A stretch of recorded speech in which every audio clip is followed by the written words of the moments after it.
Oke guys, Assalamualaikum warahmatullahi wabarakatuh. Welcome back to my channel. Apa kabar kalian semua seluruh subscriber setia yang hari ini sudah memberikan support dan dukungannya terhadap channel ini. Terima kasih banyak untuk kalian yang mungkin sudah menekan tombol subscribe, like, dan yang udah nge-share semua video-video kita. Dan aku masih tetap mendoakan kita semua agar tetap dalam keadaan sehat walafiat dan tentunya harus masih tetap semangat. Oke, hari ini banyak dari teman-teman kita yang sedang panik ya, sedang ketakutan karena memang terus ditakut-takuti baik melalui pesan WA ataupun mungkin via telepon. Dan hari ini kita pengen ngebahas resiko terberat apakah yang akan kita hadapi di tahun 2022 ini ketika kita nekat buat galbay di aplikasi-aplikasi pinjol legal OJK. Lantas bagaimana dengan aplikasi-aplikasi pinjol ilegal, Bang? Nah, akan kita bahas kupas tuntas di video kali ini. Oke, buat kalian yang mungkin belum menekan tombol like, silahkan ditekan dulu tombol like-nya biar aku lebih semangat lagi untuk memberikan semua informasi terkait tentang aplikasi pinjaman uang online. Oke teman-teman, yang hari ini belum mampu melakukan pembayaran dengan alasan ini itu segala macam. Bang, hari ini aku sudah di PHK. Bang, hari ini hutang aku sedang banyak banget. Bang, hari ini masalah keluargaku sedang berantakan karena terus-terusan ditagih sama aplikasi pinjol. Bang, hari ini keluarga aku sudah merasa malu karena mungkin sudah disebar data dan diedit-edit foto dan wajahnya. Sehingga hari ini diberikan caption yang cukup kurang ajar. Ada yang bilang open booking, ada yang bilang ini maling, dan ada yang mengatakan sedang melakukan pencurian uang perusahaan. Banyak banget ya fitnah-fitnah yang hari ini harus kita hadapi hanya karena masalah kecil, hanya karena masalah hutang di aplikasi pinjol yang jumlahnya sebenarnya nggak seberapa. Tapi hari ini permasalahannya ruwet banget ya Bang, ditambah lagi penipuan tenor. Hari ini banyak yang terjebak karena di awal mereka pikir bisa membayar dalam tempo tenor 3 bulan ke depan. Ternyata setelah 7 hari, hari ini sedang diuber-uber. Ditambah lagi mungkin beberapa teman-teman yang sudah berbaik hati ternyata menjadi korban penipuan dari temannya sendiri. Temannya yang ngambil uangnya, temannya yang gunakan aplikasinya, hari ini malah kalian yang ditagih-tagih. Lantas bagaimana Bang ketika masalahnya seperti itu? Oke, baik. Hari ini apa sih ya resiko terberat ketika kalian gagal bayar di aplikasi-aplikasi pinjol legal OJK? Yang ilegal bagaimana Bang? Nah sabar, satu-satu akan kita kupas tuntas pada video kali ini. Untuk yang legal OJK, hari ini masih tersisa 102 aplikasi pinjol legal OJK. Kalian bisa ngecek di video sebelumnya. Aku udah beritahukan nama-nama aplikasinya apa saja yang mungkin hari ini masih memiliki status terdaftar dan berizin. Selain dari 102 aplikasi tersebut, maka fix itu adalah aplikasi pinjol ilegal yang gak usah dibayar lagi. Jadi ketika kalian hari ini yang belum mampu melakukan pembayaran, apa sih resiko yang akan kalian hadapi? Yang pertama itu hanya satu, Slick OJK.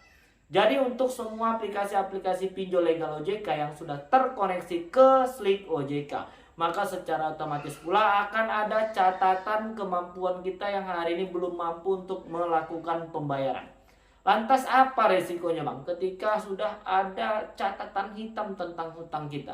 Ya konsekuensi yang akan kita terima dan akan kita hadapi setelah kita belum mampu melakukan pembayaran di beberapa aplikasi-aplikasi pinjol legal OJK itu, kita akan kesulitan untuk melakukan meminjam, mengutang di beberapa bank atau mungkin di beberapa finance yang mungkin hari ini sudah legal OJK dan juga terkoneksi ke Slick OJK. Hanya itu saja, maka kalian akan kesusahan mengutang lagi, maka kalian akan susah mendapatkan pinjaman lagi.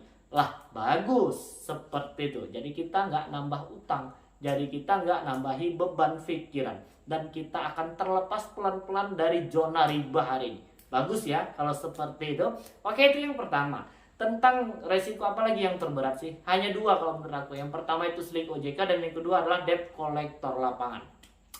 Hari ini banyak yang ketakutan, yang khawatir, yang terus bertanya-tanya dan menciptakan pertanyaan itu sendiri. Sehingga akhirnya menyusahkan dirinya sendiri. Loh aneh ya, dia yang membuat pertanyaan, lalu hari ini dia kepengen jawabannya sama dengan apa yang ada di pikirannya. Hari ini banyak yang mengeluarkan energi sebanyak mungkin hanya untuk menciptakan pertanyaan yang hari ini sebenarnya nggak perlu untuk difikirkan. Terkait tentang debt collector lapangan. Apa yang harus kita lakukan ketika kita berhadapan-hadapan dengan debt collector lapangan? Ya, hari ini banyak yang ketakutan. Padahal setelah gue yakin ya, setelah nanti gue jelasin kalian tidak akan merasa takut lagi. Ya insya Allah akan merasa tambah kuat sambil membersihkan niat, hati, dan pikiran untuk melunasi satu persatu semua hutang yang hari ini sedang kita hadapi. Tapi nanti ketika kita memang sudah punya kemampuan untuk melakukan pelunasan dan penyicilan, yang hari ini masih mencari solusi dengan cara gali lubang tutup lubang, tak usah lagi diteruskan. Itu sudah pasti akan menambah beban pikiran kalian.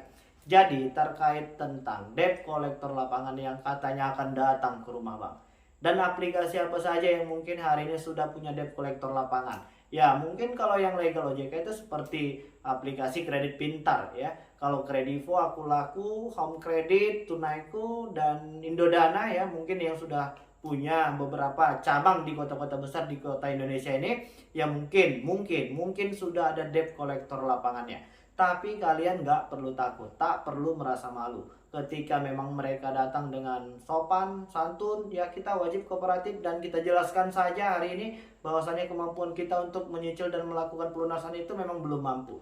Lantas nggak mungkin bang, mereka akan diam aja ketika kita sudah memberikan keterangan seperti itu. Iya sih, ya kan? Mereka juga punya tugas untuk melakukan penagihan. Tapi yang jelas ketika kalian mampu menyampaikan dan menjelaskan segala sesuatunya dengan baik, ya kan nggak mungkin kalau abang-abang debt collector ini akan mukulin kalian. Nggak mungkin ya. Nggak mungkin juga kalau abang-abang debt collector dari aplikasi-aplikasi ini mempermalukan kalian. Lah lantas kalau seandainya itu terjadi bagaimana bang? Rekam. Lalu kirimkan kepada perusahaan mereka, kepada pihak OJK, AFPI, dan pihak kepolisian. Jadi udah cukup jelas dan nggak perlu takut lagi. Hari ini debt collector itu tidak boleh menjatuhkan harkat martabat debitur yang belum mampu melakukan pembayaran. Ada undang-undangnya yang sudah diatur di dalam tatanan hukum kita hari ini. Jadi tidak ada lagi yang perlu dikhawatirkan. Hari ini menjadi besar, masalah ini menjadi tetap buah pikiran kita karena kita belum menyiapkan mental. Hari ini kita masih tetap merasa malu ketika orang lain tahu kita sedang punya hutang. Padahal ya biasa saja. Hari ini banyak kok yang sedang punya hutang ya. Dan hari ini banyak kok yang mampu kembali bangkit setelah terjebak dengan dinamika aplikasi pinjol ini. Yang penting hari ini persiapkan mental kalian untuk tidak merasa malu ketika orang lain tahu kalian sedang punya hutang. Selesai itu masalah. Oke, untuk aplikasi pinjol legal OJK hanya dua itu saja. Dan terkait tentang pinjol ilegal yang mungkin hari ini sedang banyak digunakan masyarakat kita. Apa sih resikonya bang? Kalau untuk yang ilegal itu sudah pasti ya, karena kekuatan terbesar mereka hari ini hanya dengan cara mengintimidasi, dengan cara mencuri semua kontak-kontak dan mengotorisasi semua yang ada di handphone kalian hari ini. Kekuatannya hanya itu. Tentang selik OJK mereka tak terkoneksi. Tentang debt collector lapangan mereka tak punya debt collector lapangan. Jadi mereka hanya akan mempermalukan kalian saja. Ketika kalian bisa mengecilkan masalah ini, masalah cara mereka memperlakukan kalian dan mempermalukan kalian itu dengan lucu-lucuan, mungkin masalah ini tidak akan terlalu besar. Dan hari ini yang mengalami masalah sebar data itu bukan hanya kalian saja. Sudah banyak kok orang-orang yang mengalami masalah seperti itu. Dan hari ini mampu kembali untuk berbenah. Mampu untuk kembali bangkit lagi dari semua keterpurukan perekonomian hari ini. Oke guys, jadi udah cukup jelas ya. Jadi tidak ada lagi ya hari ini yang menjadi masalah terberat dalam masalah aplikasi pinjol ini sudah terjawab sudah. Terkait tentang selik OJK ada hikmahnya, maka kalian akan terjauhkan dari berbagai macam riba dan bunga-bunga itu segala macam ya kan. Untuk yang ilegal ketika kalian dipermalukan, anggap saja ini sebuah pengalaman pribadi yang unik, yang lucu sekali dan jangan difikirkan.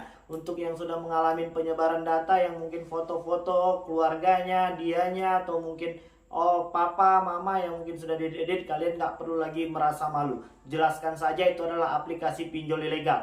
Dan lebih baik berterus terang iya, oke memang kita minjam di aplikasi tersebut. Dan ternyata itu adalah aplikasi pinjol ilegal yang hari ini sedang diberantas habis-habisan dengan pemerintah Indonesia. Dan mereka melakukan pencemaran nama baik yang sudah jelas melanggar aturan hukum yang hari ini sedang berlaku. Oke, jadi udah cukup jelas dan mudah-mudahan video ini bermanfaat untuk kita semua. Assalamualaikum warahmatullahi wabarakatuh.